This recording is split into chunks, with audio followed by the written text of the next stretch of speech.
इसमें कुछ कुछ कन्फ्यूजन है विद्यार्थियों को, कुछ शिक्षकों को भी है।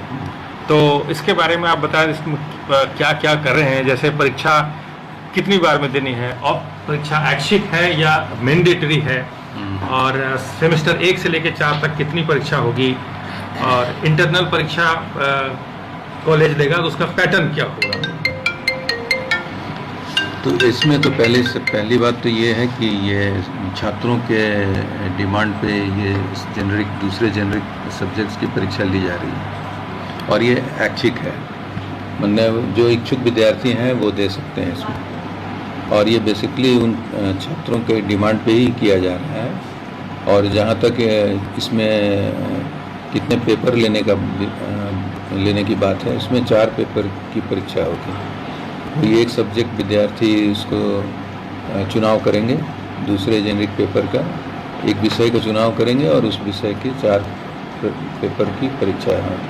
पूर्व से जारी मार्कशीट और जो उनकी डिग्रियां हैं उस पर किसी तरह का कोई प्रभाव पड़ेगा, या उसको आप बैक कर रहे हैं, नया जारी करेंगे, या वो एग्जिस्ट करेगा? वो एग्जिस्ट करेगा, हम रिकॉल नहीं कर रहे हैं उसको, किसी भी मार्कशीट या डिग्री को रिकॉल नहीं कर रहे हैं। तो इस परीक्षा के बाद आप विद्यार्थियों को क्या देंगे? एक अलग से अंक पत्र उनको देंगे जो ये साबित करेगा कि वो दूसरे जेनरिक पेपर में वो अपीयर हुए हैं, यानी उनका दूसरा जेनरिक पेपर है। यहाँ बताते चलें कि जो विद्यार्थी जिन्होंने इस जेनरिक विषय को लेने की डिमांड किया था, वो बेसिकली जो टीचिंग में जो बीएड किए हुए बच्चे हैं और जिनको टीचिंग में जाना है, उसमें कई तरह की प्रतियोगिता परीक्षा में 2 ऑनर्स प्रतिष्ठा के अलावा 2 सब्सिडियरी विषय का होना अनिवार्य किया गया था। उसके लाइट में विद्यार्थियों ने ये मांग रखा था कि हमारा दूसरा जेनरिक पेपर का भी परीक्षा लिया जाए।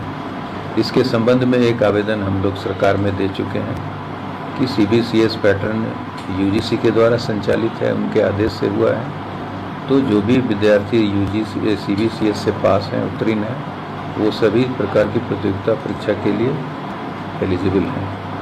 और विद्यार्थियों को सिलेबस का लेके, सब्जेक्ट मैपिंग को लेके, जेनरिक इलेक्ट्रिक सब्जेक्ट को लेके परेशानी होती है, तो वो विश्वविद्यालय के वेबसाइट पर वो पूरी जानकारी आप लोगों ने डाल दिया? वेबसाइट पे सिलेबस पहले से मौजूद है, और जो विद्यार्थी जिस सत्र के हैं उस सत्र में जो भी सिलेबस उनका रहा हो वही सिलेबस रहेगा उनका।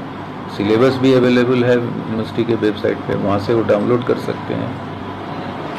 कुछ जो विद्यार्थी हैं पास आउट हो गए हैं इस 5 सत्र में, वो बहुत बाहर हैं, उनके लिए कोई संभावित तिथि आप बता दें तो संभावित तिथि तो अभी अगस्त में ही हम लोग ले पाएंगे, 15 अगस्त के बाद ही ले पाएंगे, क्योंकि अभी करंट एग्जामिनेशन अभी चल रहा है, यूनिवर्सिटी एग्जामिनेशन चल रहा है, तो अब उनके समाप्ति के बाद ही हम लोग इसकी जो छात्र माइग्रेशन ले लिया है तो उनको फॉर्म भरने में दिक्कत आ रहा है। जो माइग्रेशन ले चुके हैं, तो जो छात्र माइग्रेशन ले चुके हैं, अगर उनको कोई दिक्कत हो रही है तो यूनिवर्सिटी का हेल्पलाइन नंबर है 8252 6426 52, उस पर वो बात कर सकते हैं, उस पर संपर्क कर सकते हैं, है ना। जो हेल्पलाइन नंबर है यूनिवर्सिटी के वेबसाइट पे दिया हुआ है, उस पर वो संपर्क करके जानकारी ले सकते हैं।